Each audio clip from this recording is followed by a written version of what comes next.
પણ જે ચાલતા આવતા હોય એમને કહીશ કે રોડ ઉપર ચાલતા હોય તો ચાલવું કઈ રીતે એ તમને થોડું શીખવાડું. મેં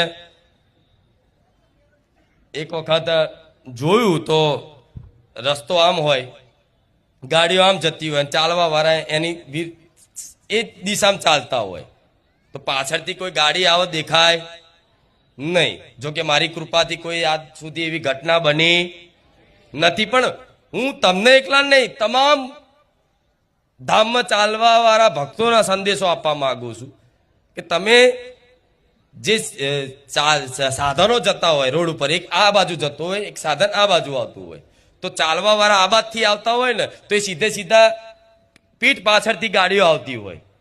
તેવા ભક્તોને કહીશ કે તમારે એની વિરુદ્ધ દિશામાં ચાલુ, જેથી સામેવાળું સાધનની તમને ખબર પડે. સાચું ખોટું? અંધારામાં કોઈ દારૂ પીધેલા કોઈ એવા હોય, અને ક્યાંક હમણાં દ્વારકામાં એવી ઘટના બની હતી, યાદ છે? હા, કંઈક કે જોયું હશે ટીવીમાં. ના, બધું એ બધી લીલા જ છે, બધી ભગવાનની રચના હોય. પણ હું તમને એક સંદેશો આલું છું, એની વિરુદ્ધ દિશામાં ચાલવાનું. જે સાધનો તમને સામેવાળા આવતા દેખાય, તો તમે અહીં ચાલતા હોય, પાછળથી સાધનો આવતા હોય તો તમને ખબર ના પડે. સાધન વાળાને કોઈ લાઇટમાં દેખાય નહીં, કોઈ વ્યક્તિ ચાલે છે તો ક્યાંક અડફેટે લઈ જાય, કોઈકને વાગી જાય, બને ને આવું? તો પણ એવું ના બને, એના કારણે વિરુદ્ધ દિશામાં ચાલવું, સામેની દિશામાં ચાલવું, એટલે તમને સામે આવનારા વાહનોની ખબર પડે.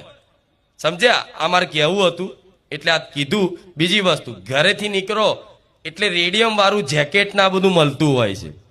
એની કિંમત બહુ હોતી નહીં, 70-80 રૂપિયા મળતું હોય છે. અને ના હોય તો મારા ધામમાંથી તમને એમને માલિશ લઈ જજો, ચાલવા આવવું હોય તો જેથી લાઇટ ખબર પડે. અમારા સેવકો જો રેડિયમ વાળું પહેર્યું હશે, જોયું હશે તમે પાર્કિંગમાં ને બધે, કે ચમકે રાતે લાઇટમાં ચમકે તો દૂરથી ખબર પડે કે ભાઈ કોઈ ચાલતું આવે.